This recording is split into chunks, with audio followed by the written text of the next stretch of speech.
Tatlong magkakapatid sina Luz, Faye at Leslie. Pero kapansin-pansin ang ganda ni Faye. Kumbaga, nasa dalaga na ang lahat ng nais ni Ray. Kaya nga, sa tuwing tititigan ko ang dalaga, tila ba may kung ano sa pagkatao ko ang nababago. Maganda, makinis, sexy at sobrang puti.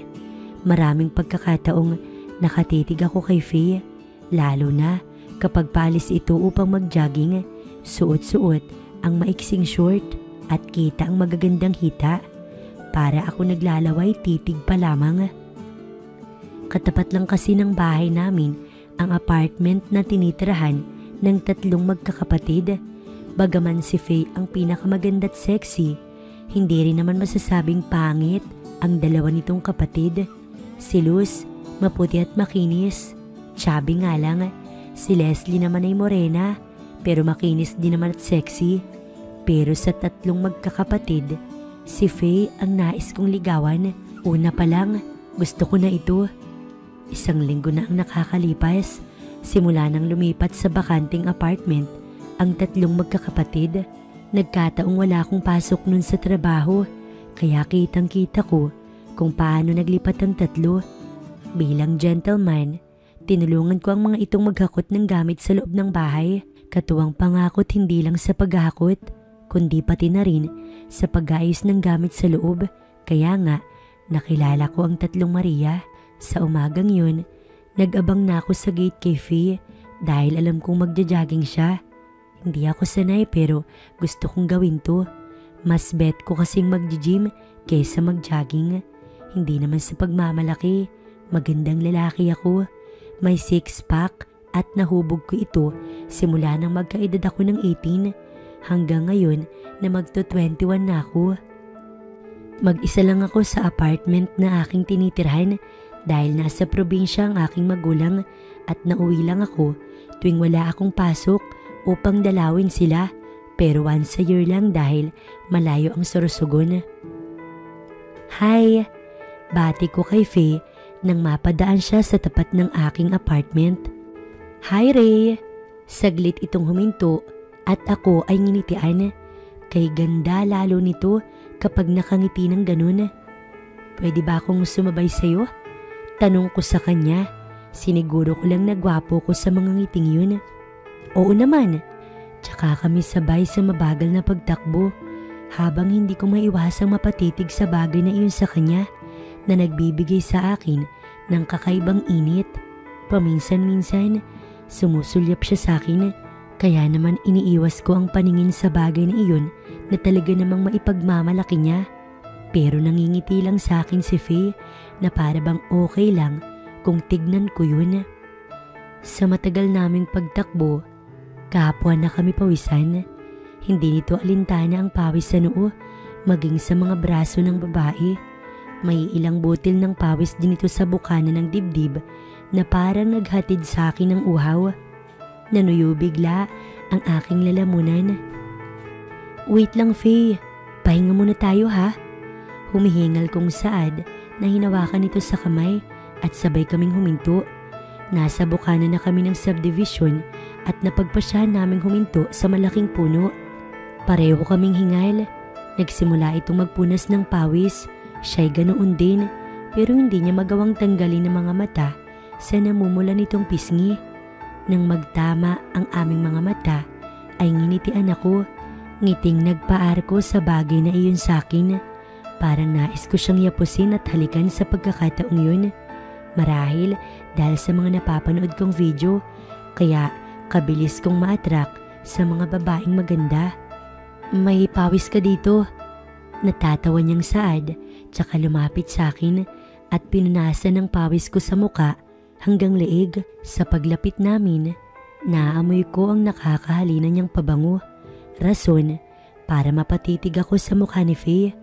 Nagtagpo ang mga mata naming dalawa at kapwa walang gustong kumurap. Wala namang dumadaan sa lugar na yun, kaya kung tutuusin, malaya ko siyang mahalikan. Kaya lang, baka ikagalit ni Faye. Hindi ko maiwasang mag-init nang sa muli, lumapat ang kamay niya sa mukha ko. Para na ako nagdidiliryo at gusto kong ilabas ang init na nararamdaman ko. Nagmamadali na akong inaya pabalik si Faye sa aming tinitirhan. Nang maghiwalay kami, agad akong pumasok sa aking silid. Buhay na buhay ang bagay na yun sa akin na para bang gustong magwala. Napaingay ako nang maramdaman ang mas lalong pag-igting nun ng akin iyong hawakan. Nagtanggal ako ng sagabal sa aking katawan, kagatlabing pinasaya ang sarili habang naglalaro sa aking imahinasyon ang maganda at nakakaakit na si Faye. Hanggang sa tuluyan ako napamura matapos kong marating ang dulo. Nangihina ako pagkatapos ng ginawa ko. Sinilip ko pa ang apartment ni Faye at nagbabaka sakaling makita ito, ngunit wala ang babae. Nagbihis na lamang ako't nagpahinga dahil mamaya papasok na ako sa aking trabaho. Pasado 4:00 ng hapon yung uwi ko at ang aking pasok naman 7:00 ng umaga. Sa hapong yun, excited ako lumabas ng bahay pagdating ko. Nagsuot lang ako ng manipis na shirt at short. Ilang beses ko pang tinignan ang gwapo kong muka bago lumabas ng bahay at tinungo ang apartment ni Faye. Isang beses lang ako nag-doorbell, agad iyong bumukas. Ang bunsong kapatid ni Faye ang naroroon. "Hi Ray, halika, pasok ka."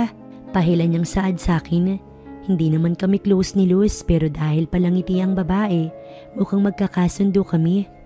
"Tamang-tama, nagluluto ako ng ulam, dito ka na kumain." Ang sabi niya sa akin habang nakangiti.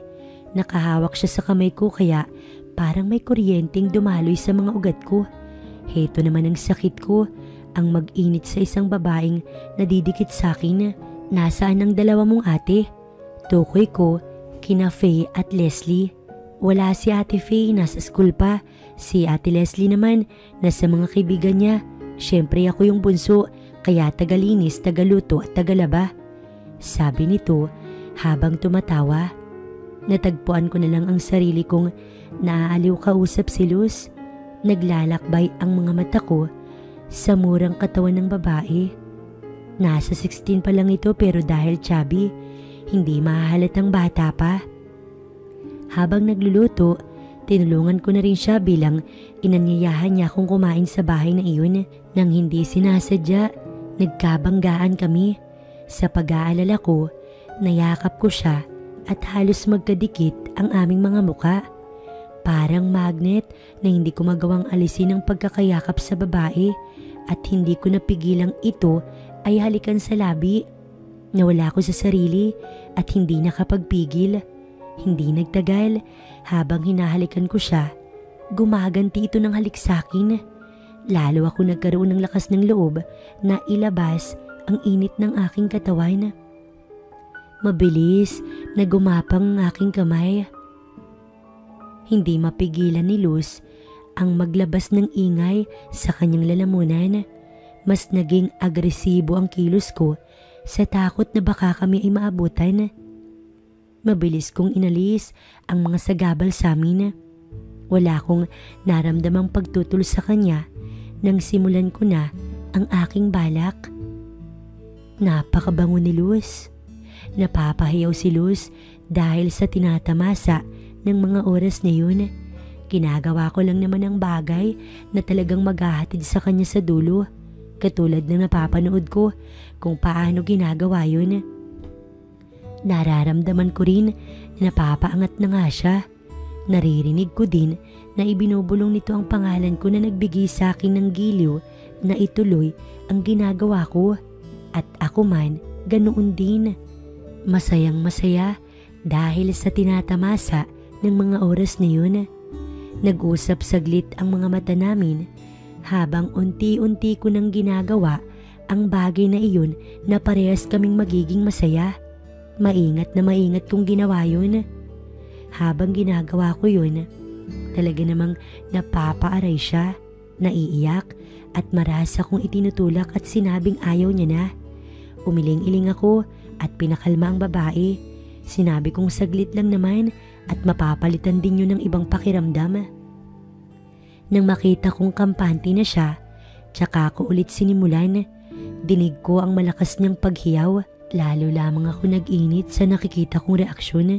Kaya naman, mas naging mapangahas ang aking kilos. Nang matapos, marahan ako umalis sa kanyang tabi. Tinulungan ko siyang mag-ayos ng sarili. Baka maabutan kami ng mga kapatid nito. Tsaka ako nagpaalam na uuwi pagkatapos namin kumaing dalawa. At dahil sa nangyari sa amin ni Luz, mahimbing ako nakatulog. Hanggang kinabukasan, kay gaan ng aking pakiramdam, naiisip kong ang ginawa namin ni Luz buong magdamag. Ang swerte kung ako ang nakakuha sa kanyang pagka-inosente. Balak ko sanang bumalik sa apartment ng magkakapatid kinahaponan.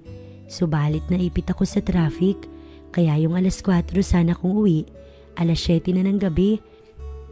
At sarado na ang ilaw sa apartment ng mga ito. Naligo na lang ako't kumain at nagpahinga dahil pagod sa trabaho at biyahe. Tumawag pa ang aking magulang at nangangamusta. Nangihingi din ng pera pang gastos. Kinaumagahan, katulad ng dati, nag-aabang na ako kay Faye para mag-jogging. Alas 5 ng umaga, medyo madilim-dilim pa nga. Nginitian niya ako nang mapadaan sa apartment at agad ko siyang sinabayan sa pagtakbo. Tube ang suot nito, kaya naman matinding pag-iinit ang aking naramdaman. Habang tumatakbo kami ng marahan, sinubukan kong kunin ang cellphone number niya. Maswerte at binigay niya iyon agad sa akin. Sa sobrang pagnanais ko na makausap ito araw-araw, nakabis ako agad ang kanyang number. Inanyayahan ko din siya sa loob ng bahay ko dahil pagkatapos naming mag-jogging, nag-usap pa kami ng matagal sa harap ng aking apartment. Napag-alamanan kong pinauwi si Luz sa probinsya ng mga ito na hospital daw ang lola ng 3 at si Luz ang inaasahang mag-aalaga kaya mahihinto muna ito sa pag-aaral. Kaya ang may iwan sa bahay ay sina Leslie at Faye na lang. Nagtrabaho na kasi itong si Faye bilang isang teacher malapit sa kanilang tinutuluyan at si Leslie naman nag-aaral ng kolehiyo.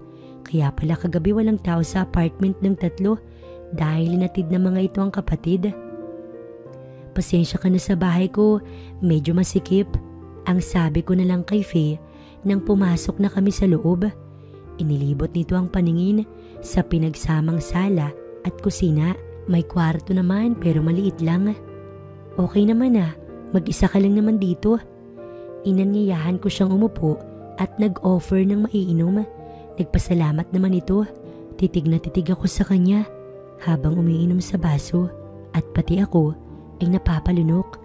Kakaibang uhaw ang nararamdaman ko ng mga sandaling yun dahil nagwawala na naman ang bagay na yun sa akin. Ari, bakit? Nagtataka nitong tanong nang makita niya akong walang kurap na nakatitig sa mukha nito. Basang-basa ka kasi, baka magkasakit ka. Mas maganda siguro, hubarin natin ang suot mo. Kumuha ko ng towel at pinunasan ang likod niya. Salamat, pwedeng ako na lang. Pag-aalangan nito, naramdaman niya ang pagkailang nito sa kanya nang hawakan ko ang dulo ng damit nito dahil bala ko ang tanggalin yun. Kaso, pinigilan niya ako. Okay lang ako, uuwi na rin naman ako kaya sa bahay na lang ako magbibihis. Alanganin itong Saad. Tumayo na ang dalaga pero pinigilan ko siya sa kamay. Alam kong naramdaman niya ang kakaiba sa akin nang mapatitig ito sa mga mata ko. Sinubukan ko siyang hawakan sa pisngi at idikit ng bahagya ang aking katawan sa kanya. Pero napaatras si Faye hanggang sa nasukol ito ng pintuan. Nakita kong kinabahan ito at napalunok habang namimilog ang inosenteng mga mata na nakatitig sa akin. Itinukod ko ang aking 2 braso sa bawat tagiliran nito kaya halos dinig ko na ang pagsikdo ng kaba ni Faye sa dibdib. Kinalabit ko ang lock ng pintuan sa bahay at bahagya pang lumapit kay Faye. Lapit na halos wala nang nakapagitan sa amin kundi ang mga damit na lang namin. Napaangat ito ng tingin sa akin nang hawiin ko ang mahaba nitong buhok na tumatabing sa kabilang bahagi ng pisngi nito kaya lalong nalantad ang kagandahan ni Faye. Hindi ko na napigilan ang sariling masabik sa kanya. Dahan-dahan kong inilapit ang mukha kay Faye at nanatili itong walang imik at tulala lamang na nakatingin sa akin. Ramdam ko ang bahagyang pagkailang niya nang dampian ko ng halik ang makinis nitong pisngi. Kay bango ni Faye, parang bulaklak na kapipitas lang. Hindi ko na napigilan ang sarili ko at kinuyumos ko na ng halik ang labi ni Faye. Naramdaman ko ang pagkagulat niya at bahagyang nanulak, pero hinapit ko siya sa katawan at sinadyang idikit ang nagwawalang iyon sa akin. Lalo lamang ako nahibang nang malasahan ng matamis itong labi, kaya mas naging mapangahas ang aking paghalik. Agad ko siyang inihiga sa aking kama at sabik na muling hinalikan habang tinatanggal ang sarili kong sagabal. Matapos kong pagsawaan ng labi ni Faye, bumaba ang halik ko sa leeg nito. Lalo akong nauhaw at nagmistulang gutom nang marating ng labi ko ang aking pinapangarap. "Ray, wag!" Nanginig ang boses ni Faye, pero wala na akong pakialam kundi may raos ang init na sumiklab sa katawan ko. Kailangan ko mailabas to, kung hindi mahihirapan na naman ako. Takot ang nakikita ko sa mga mata ni Faye nang matanggal ko na lahat ng sagabal niya. Sinubukan niya akong pigilan, pero alam kong nadadarang na din siya sa init na pinapadama ko sa kanya. Matagal kong pinagsawa ang aking mata sa kanya bago ko ito angkinin. Kung gaano kasikip si Luz, ganoon din si Faye. Mas nahirapan pa nga ako sa kanya. Hindi ko akalain na wala pa rin itong karanasan sa bagay na yun. Narinig ko din ang hiyaw niya nang bigla ko nang gawin yun. Para hindi nito gaanong maramdaman ng sakit, masuyo ko siyang hinalikan sa labi. Katagalan, hinahalikan niya na rin ako. Sinasabayan ng bawat maalab kong halik sa kanya. Iisa na ngayon ang nais ng aming mga katawan. Kaya naman, inalalayan ko siyang sabayan ako sa ginagawa ko. Pinihit ko siya upang magpalit ang aming pwesto. Walang kapantay na saya ang aking nadarama. Napapatingala si Faye at napapaliyad habang ginagawa ko yun. Napapapikit at hindi malaman ang gagawin. Napapakagat labi pa nga dahil sa panggigigil ko sa kanya. Lahat ng pwedeng ayos ay ginawa ko sa kanya. Marating lang namin ang sabayang dulo. Nang matapos kami, katahimikan ang namagitan sa aming dalawa ni Faye at malalim na paghinga ang pumuno sa loob ng silid ko. Walang gustong magsalita sa amin. Maya-maya, marahan ang bumangon si Faye. Marahil ay nakapagpahinga na ito, pero pinigilan ko siya sa kamay. Napalingon naman siya sa gawi ko. Ako naman, nakatitig lang sa kanya. Marahan ko siyang kinabig at muling hinalikan sa labi. Idinikit ko pa ang kanyang katawan sa akin. Hindi naman tumutol si Faye. Napapayakap siyang muli sa leeg ko nang lumalim pang muli ang halik ko sa kanya. Hindi nakakasawang hagkan ang napakatamis na labi ni Faye. Gusto kong ariin yun na masabing akin lang si Faye. Nag-init na muli ako, kaya marahan ko siyang inihiga sa aking kama. Para itong gamot na nakaka-addict. Ramdam ko na naman ang pagwawala ng bagay na iyon sa akin. Wala pang 3 minuto. Marahil kung wala akong pasok ngayon, iisa pa ako. Kaso, baka malita ko. Halos hindi makahakbang si Faye nang tumayo upang lumabas sa aking silid matapos makapagbihis. Nang mawala ng tuluyan si Faye, naligo na rin ako dahil may pasok pa ako sa umagang yun. Nakapag-exercise na ako, kaya naman magaan ang aking pakiramdam. Katunayan, maghapong masigla ang aking katawan at tila ba kay bilis na tapos ng maghapon at heto, uwian na naman. Nakaramdam lang ako ng pagod habang papauwi na kinahaponan galing trabaho. 5:00 akong nakarating sa apartment, mas maaga sa mga nakaraang uwi ko. Bukas walang pasok, saktong sahod ko ngayong araw, kaya balak ko sanang ayaing lumabas si Faye. Nag-text agad ako sa kanya pero walang reply. Inabot ng ilang minuto na ako naghihintay habang nakahiga sa aking kama at hindi ko namalayan na nakaidlip pala ako. 2 oras din ako nakatulog kaya malapit nang mag-8 ng gabi. Ipagpapabukas ko na lang ang pakikipagkita kay Faye. Baka nagpapahinga na rin ito. Kinabukasan ng umaga, walang Faye na nag-jogging na ipinagtaka ko. Dati naman, maaga pa itong dumadaan sa tapat ng apartment ko, kaya nang masigurong wala si Faye, hindi na rin ako ginanahang tumakbo. Bumalik na lang ako sa loob ng bahay at tinignan ang aking cellphone kung may mensahe mula kay Faye, pero nabigo ako. Kahit isa, walang mensahe. Sinilip ko ang apartment ni Faye pero sarado at tahimik at halatang walang tao. Maaga ata itong umalis upang magturo. Pumasok na lang ako sa aking trabaho nang hindi nakakausap ang babae, pero nagpadala ako ng mensahe na magkita kami mamayang hapon sa bahay paglabas ko. Ngunit umabot ng hapong walang reply mula kay Faye, kaya pag uwi ko sa aking apartment kinahaponan, nagbihis lang ako at tinungo ang apartment ni Faye. Malayo pa, naririnig ko na ang tila nag-aaway sa loob ng bahay. Boses ng lalaki at babae. Ayoko nga sabi, bakit ba ang kulit mo? Sigaw mula sa loob at boses babae, pero alam kong hindi kay Faye at lalong hindi kay Luz. Ano ba Leslie? Ilang buwan na tayo pero hanggang halik lang at hawak lang ako sa'yo. Akala ko ba mahal mo ko? Pero ano to? Inis na boses ng isang lalaki. Nag-aaral pa ako at sinabi ko na sa'yo yan, di ba? Pero wala kang ibang gustong gawin kundi pilitin ako. Sigaw na naman ng babae mula sa loob ng bahay. Away magkasintahan yun kaya ayaw niyang makialam. Ang bala kong bumalik na lang kung kailan naroon si Faye. Mukha namang wala doon ang babae. Pumihit na ako patalikod na makarinig ako ng sunod-sunod na kalabog at sigaw ng babae mula sa loob ng apartment. Wag! Boses ng nahihintakutan. Mabilis akong bumalik at sinipa ang pinto upang makapasok. Kasalukuyan ng nasa ibabaw ni Leslie ang isang lalaki at may kung anong ginagawang kabastusan, kaya galit niyang hinatak ito palayo sa dalaga at binigyan ng isang malakas na suntok. Nanginig naman si Leslie sa takot na napayakap sa sarili. Muli kong binalingan ng bastos na lalaki. Lumaban pa sa akin at binigyan ako ng isang suntok sa panga na nagpahilo sa akin dahil hindi ko napaghandaan yun, pero hindi ko naman siya tinantanan ng suntok hanggang hindi sumusuko sa akin.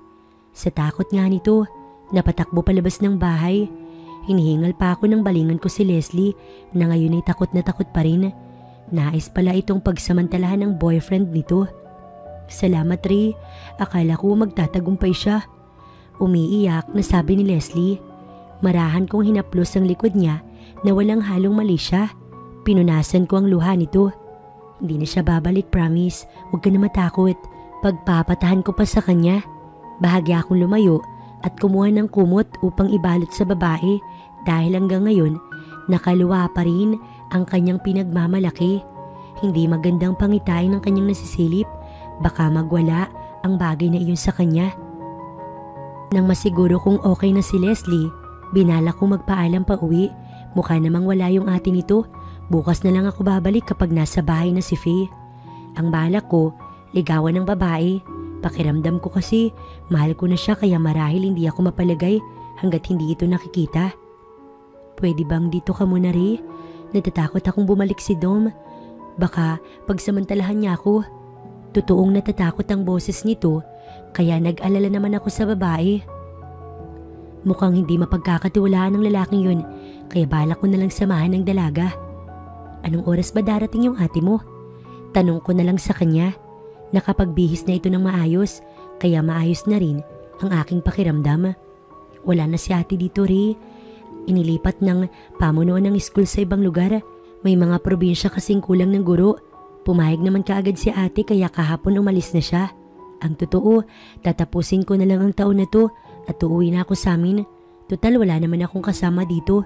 Doon ko na lang ipagpapatuloy ang aking pag-aaral. Mahaba nitong saad. Natigilan ako sa aking nalaman. Hindi ako makapaniwalang wala na si Faye. Hindi siya nagpaalam sa akin. Sa bagay wala naman kami. Hindi ako makapagsalita ng mga sandaling yun. Parang may mabigat na dumagan sa aking dibdib. Siguro nga ay mahal ko na talaga si Faye. Ngayon lang naman ako naging ganito sa isang babae. Bakit mo naman hinahanap si ate? Tanong sa akin ni Leslie. Kumakain na kami ng hapunan dahil inanyayahan ako nitong sabayan nitong kumain. Wala naman, nagtataka lang akong hindi ko siya nakikita dito. Pagsisinungaling ko, walang nakakaalam sa nangyari sa amin ni Faye at siya kung hindi rin naman ito alam ang nangyari sa amin ni Luz. Matapos kaming kumain, hindi pa rin ako pinayagang umuwi ni Leslie. Katunayan, nakiusap itong doon ako matulog kahit sa gabi lamang na iyon. Pumayag naman ako at sinabing sa sala na lang matutulog para kung sakali mang dumating ang lalaking yun kanina, agad ko itong maririnig. Salamat Ray ha. Nginitian niya ako at natitigilan naman ako na patitig sa babae. Mas maganda lang talaga ito kapag nakangiti. May hawig ng konti kay Faye. Ngumiti ako pero tila ba may kahulugan ng ngiting yun. Wala pang isang oras kami magkasama pero tila ba nakilala na namin ang isa't isa. Kung kanina walang mali siyang titig ko sa kanya, ngayon ay parang nagkakaroon na. Maiwan na kita dyan. Iiwan ko na lang bukas ang pinto para kapag may kailangan ka, pwede mo akong tawagin. Sabi nitong tumalikod. Napapasunod ako ng titig sa humahampas nitong balakang. Sa madumi kong utak, gusto ko siyang hawakan pero nagtitimpi ako dahil kalabisan na yun, baka makasuhan na ako sa pagkakataong yun. Kaya naman ang ginawa ko, pinatay ang ilaw sa sala at nahiga sa sofa. Hindi ako komportable dahil maiksi ang hinihigaan ko, kaya napagpasyahan kong sa sahig na lamang mahiga. Mas okay pa sa sahig dahil nakakaunat ako at malamig. Ilang saglit ako nakipagtitigan sa madilim na kisame bago ko naramdamang bumukas ang pinto sa kwarto ni Leslie. Lumabas ang babae at may dalang isang unan at kumot. Ray, gamitin mo. Napahiyaw ito ng matalisod sa pag-aakalang nasa sofa ko. Madilim kasi sa pwesto ko, kaya naman saktong sa ibabaw ko bumagsak si Leslie. Napayakap pa ito sa akin. Ako naman, napahawak din sa babae. Dama ko ang init at malambot niyang katawan. Grabe ang nararamdaman ko. Ray, okay ka lang ba? Sa pagkakataong yun, nasa dibdib ko na ang palad niya. Hindi naman sinasadya, mas nag-init ako sa ayos naming dalawa. Nalalanghap ko kasi ang mabangong amoy ng dalaga. Ganoon man, pinilit kong kalmahin ang init na nararamdaman ko. Bagkus, tinayo ko siya at sinabing okay lang ako. Bakit kasi dyan ka nakahiga? Sorry, hindi kita nakita. Agad nitong binuksan ng ilaw kaya nagliwanag mula sa sala. Pero sana nga hindi na lang nito binuksan yun dahil nakapantulog na ang babae at bakat ang napakaganda nitong katawan. Ramdam ko ang pagsikdo ng bagay na iyon sa akin. Ito kumot, tsaka yung unan gamitin mo. Inabot niya sa akin ang hawak nitong yun at dahil ibang iba na ang pakiramdam ko, sinadya kong hawakan ng kamay niya. Napatingin naman siya sa kamay naming dalawa habang unti-unti kong nilalapitan ng babae at nakatitig dito ng mariin. Gusto kitang halikan. Nang magkalapit na ang mukha namin, halos wala nang pagitan sa aming dalawa. Ay bulong ko sa kanya. Pwede siyang tumanggi or sampalin ako pero hindi nito ginawa. Basta nanatili itong nakatitig sa akin. Matagal nag-usap ang aming mga mata habang sa pagkakataong yun ay yakap ko na siya. Ilang saglit pa, sinimulan ko na siyang halikan una sa pisngi. Marahang pagkailang lamang ang naramdaman ko mula sa kanya. Naitukod pa nga sa dibdib ko ang isa nitong braso. Pinagdikit ko na ang aming mga labi. Kung ayaw mo, hindi kita pipilitin, Leslie. Ang sabi ko pa sa kanya. Natigilan ito at hindi nagsalita. Napapalunok pa. Siguro'y kinakabahan. Agad ko siyang hinila papasok sa silid nang wala ko narinig na kahit na ano pa man mula sa kanya at pinatay ang lahat ng ilaw bago ko siya hinalikan ng sabik sa mga labi nito. Humantong kami sa kama at napapayakap na ito sa akin kaya lalong lumakas ang loob ko na angkinin ng babae. Inalis ko ang mga sagabal sa amin. Grabe, nakakaadik ang kakaibang sensasyong nararamdaman ko habang hinahalikan ng dalaga. Nakakapaglabas na rin ito ng ingay sa lalamunan sa bawat halik ko dito at sa bawat ginagawa ng aking kamay. Ready ka na ba? Tanong ko pa sa kanya. Tumango ito kaya dahan-dahan ko nang ginawa ang bagay na parehas kaming magiging masaya. Isang malakas na hiyaw ang narinig ko mula kay Leslie. Alam ko na rin kung paano pawiin ang kirot na nararamdaman nito, kaya kalaunan sumasabay na siya sa akin. Hanggang sa inabot kami ng madaling araw bago natulog. Pinagsawa ko muna ang aking sarili at doon na rin ako natulog kina Leslie. Kinabukasan, umuwi ako sa aking apartment na para bang walang nangyari. Masigla akong pumasok sa trabaho at masiglang umuwi nang dumating ang hapon. Nagbihis lang ako at agad nagtungo kina Leslie. Kumatok ako pero walang sumasagot hanggang sa dumating ang landlady at sinabing umalis na ang magkakapatid sa apartment kaya may lilipat ng iba sa silid na yun. Nanlumo na lamang akong umuwi sa aking apartment at wala nang nagawa pa.